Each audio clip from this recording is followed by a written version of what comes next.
Olá, o meu nome é Glauber Ferreira, eu sou médico neurologista e eu trabalho com doenças neurodegenerativas. No vídeo de hoje eu queria falar um pouquinho sobre o futuro do tratamento da doença de Alzheimer. Para esse vídeo específico, eu escolhi um formato de uma apresentação em que eu possa detalhar cada uma das novidades que estão por vir. Então, vamos à apresentação. Bem, esse é o artigo de revisão que é publicado anualmente e ele trata do que está em desenvolvimento para o tratamento da doença de Alzheimer.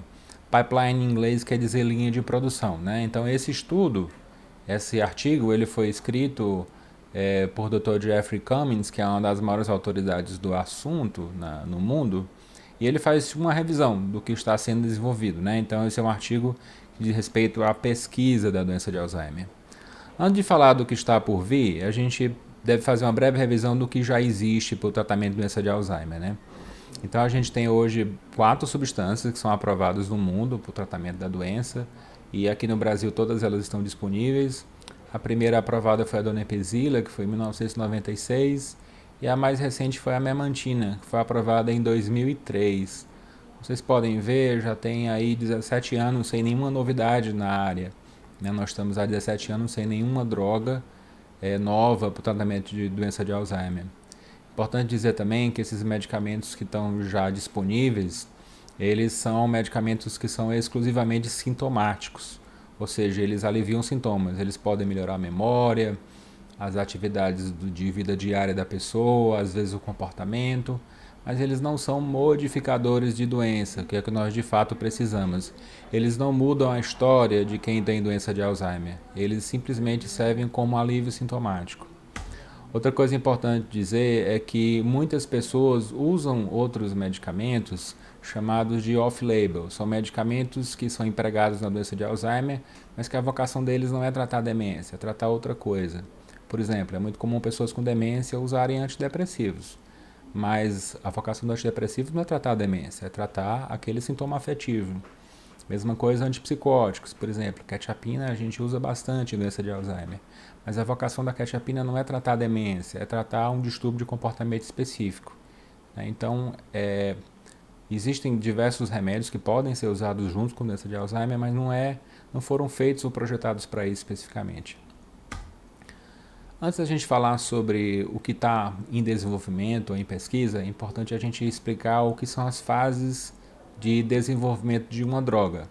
Agora, durante a pandemia de Covid, a gente ouviu muito falar de que uma droga está em fase 1, está em fase 2 ou fase 3 para o tratamento do Covid. E o que é que isso quer dizer? A fase 1 é a fase de teste de segurança. Então são feitos testes em animais, em pequenos grupos de pessoas, para ver se o remédio não faz nenhum grande mal. Se você ultrapassar essa fase, você vai para a fase 2, que é a fase de eficácia, que você pega um grupo pequeno de pessoas e experimenta para ver se você atinge o resultado desejado naquele grupo pequeno. Quando você passa da fase 2, aqui você vai para uma fase 3, em que você pega grandes grupos de pessoas, geralmente em diversos países, e você testa para a eficácia desse remédio no mundo todo. E só depois disso você submete a droga à aprovação do órgão, no caso pode ser a Anvisa no Brasil, a FDA nos Estados Unidos, e aí você pode comercializar a substância. Depois que a substância está no mercado, a gente tem a chamada fase 4, em que a gente vê como é que o remédio se comporta na população depois que ele já está sendo vendido. Então, quais são os alvos possíveis de um tratamento de doença de Alzheimer? Eu listei aqui uma enorme gama de possibilidades ou alvos terapêuticos, já que é uma doença que tem vários mecanismos diferentes. E eu ressaltei alguns dos mecanismos são aqueles que os pesquisadores mais tentam modificar. Amiloide e tal são proteínas que os cientistas tentam modificar, já que a gente sabe que essas são as duas maiores anormalidades na doença de Alzheimer. Alvejar o amiloide, ele vai de acordo com a chamada teoria amiloide, em que o amiloide que acumula no cérebro geraria a demência, né?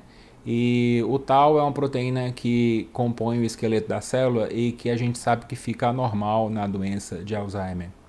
Outro alvo também bastante frequente é tentar alvejar a inflamação que acontece nas demências. O estresse oxidativo também é uma causa de agravamento da demência, e muitas drogas também tentam promover a neuroproteção.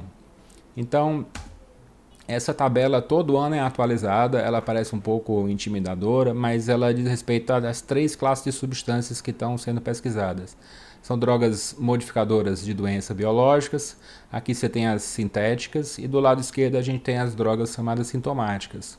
Quanto mais distante do centro, mais longe ela está de ficar pronta. Então, aqui na periferia a gente tem droga em fases 1, aqui a gente tem no miolo, no centro, a fase 2, e aqui no centro a gente tem drogas que já estão próximas de fase final, que seria a fase 3, né? Obviamente que não dá para ler isso tudo, isso contém no artigo original.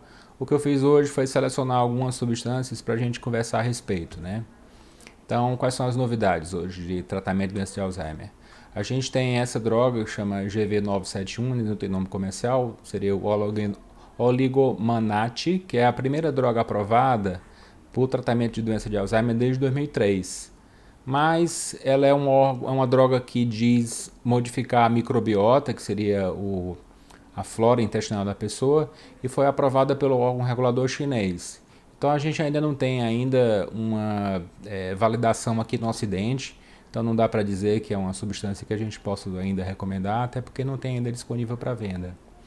O aducanumab, ele é um anticorpo que já faz uns anos já que é promissor, mas ele sempre esbarra em dificuldades, ou por causa de efeitos colaterais, ou porque ele não atinge os objetivos específicos.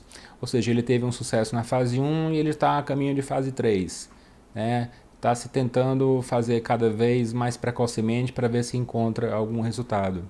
Essa droga, o BAN2401, também é um anticorpo contra amiloide, e ele teve sucesso em fase 2 no ano retrasado, e a fase 3 está andando. A gente está vendo o que acontece em grandes populações, né? O mesmo pode ser também do gantenerumab, que também está em fase 3. Ele é uma droga anti-amiloide, ele retira amiloide do cérebro, e ele está sendo usado em pessoas que ainda não têm sintomas, mas que já têm acúmulo de amiloide cerebral. Então, vamos ver se é promissor. Já faz uns anos já que a gente espera que esses remédios entreguem resultados. Os inibidores da BACE, na verdade, que é uma proteína de clivagem de amiloide, isso aí desde que eu era residente, no começo de 2003, 2004, que se fala a respeito, mas nunca se teve bom resultado. E os estudos mais recentes do atabecestat e elebecestat foram interrompidos por futilidade. Quer dizer que os estudos foram interrompidos porque a gente não teve nenhum resultado satisfatório e você estava provocando efeitos tóxicos nas pessoas testadas, né? Esse outro substância, o T817MA, edonerpic maleato, que é supostamente um protetor contra a toxicidade de amiloide, ele falhou em fase 2, também caiu fora. Esses medicamentos são inibidores de serotonina, isso aqui é um receptor de serotonina, também não se mostraram eficazes. O que se tentou fazer foi combinar esses dois, a iterpirdina e dalopirdina, conjunto com aqueles remédios já aprovados, para ver se eles traziam algum benefício adicional para a cognição. Não, eles não foram eficazes, os estudos foram interrompidos. Esse Xanamin é uma proposta bem interessante. Ele é um inibidor de receptor de esteroide. E o que é que isso tem a ver com Alzheimer? A gente sabe que pessoas com excesso de cortisol, que é um esteroide do próprio corpo, provocado por estresse ou por ansiedade, têm problemas de memória. Então a ideia é que se você bloqueasse o efeito do esteroide, você poderia ter algum efeito protetor sobre o hipocampo. Era uma boa ideia, mas falhou, caiu em fase 2. Né? Outra coisa interessante que se tentou também, o valaciclovir é um antiviral que é usado para tratar herpes vírus tipo 1, que é aquele chamado herpes labial. Né? A gente sabe que existe relação entre herpes e a doença de Alzheimer, então a ideia é que possivelmente você dando o antiviral para pessoas que são positivas para herpes, você poderia fazer alguma forma de prevenção. Isso está em andamento também, né? O rifaximin e o GV971 são drogas que tentam modificar o microbioma, que é a flora intestinal. Também está em estudo, pode ser que traga algum resultado. O estudo da microbioma intestinal em doença neurodegenerativa é um assunto bem quente no momento. Parece que existe uma correlação entre a flora intestinal e doenças neurodegenerativas, e isso está sendo bastante pesquisado também. Pode ser promissor. A pimavanserina, ela é uma droga que já existe nos Estados Unidos, já está em fase 4, ou seja, já foi aprovada, mas para tratamento de transtorno psicótico na doença de Parkinson, não na doença de Alzheimer. E está sendo estudado também na doença de Alzheimer, já existem estudos que mostram algum resultado positivo, embora haja algumas preocupações sobre efeitos adversos e toxicidade. Então, essa droga ela é promissora, mas ela poderia provocar uma toxicidade semelhante, por exemplo, a antipsicóticos. Então, os efeitos sobre comportamento ainda estão em fase de análise. O Nabilone é interessante também, que ele é um agonista receptor de canabinoide. Então, ele está sendo usado para a questão de tratamento de transtorno de comportamento em doença de Alzheimer. Ele seria algo que se comportaria como cannabis, e esse é um assunto bem controverso e quente na neurologia, que é o uso da cannabis no tratamento de doença de Alzheimer. E a dificuldade que se tem é em você isolar qual seria aquela substância específica ou aquele receptor específico que seria vantajoso, e isso ainda não está plenamente definido, portanto ainda não tem uma recomendação sólida de recomendação ou de cannabis ou de agonistas específicos de receptor para essa doença. A dextrometorfana quinidina, ela já é usada para outras coisas, e havia-se uma ideia de que poderia funcionar para Alzheimer. Eu achei que fosse dar positivo, falhou em fase 3 também. O suvorexante, ele é um antagonista de orexina. Então a orexina é uma substância que está envolvida com a manutenção da vigília. Então, se você bloqueia, você em tese poderia tratar um paciente com insônia. Seria uma maneira de tratar a insônia desses pacientes sem recorrer a drogas sedativas, hipnóticos, aquelas drogas que têm potencial de abuso e de desenvolvimento de dependência. Então, é interessante também, né? Então, para fazer minhas considerações finais, a gente tem hoje, são 29 agentes que estão em fase 3, que é a fase final, né, de desenvolvimento. Existem 65 agentes que estão em fase 2 de desenvolvimento, e outros 27 que estão ainda no começo, na primeira fase de desenvolvimento para tratamento de doença de Alzheimer. É bastante coisa, né? Não é uma doença que você tem uma pesquisa tão intensa quanto, por exemplo, o HIV ou o câncer, mas a gente tem visto bastante avanço, especialmente no desenvolvimento de melhores biomarcadores, né? Os biomarcadores são aquelas exames que são usados para você definir melhor se a pessoa tem doença de Alzheimer ou não. E você desenvolvendo melhores marcadores de doença, você consegue fazer uma triagem melhor dos candidatos para estudos. Então, esse avanço nos biomarcadores pode se traduzir em desenvolvimento de novas propostas de pesquisa.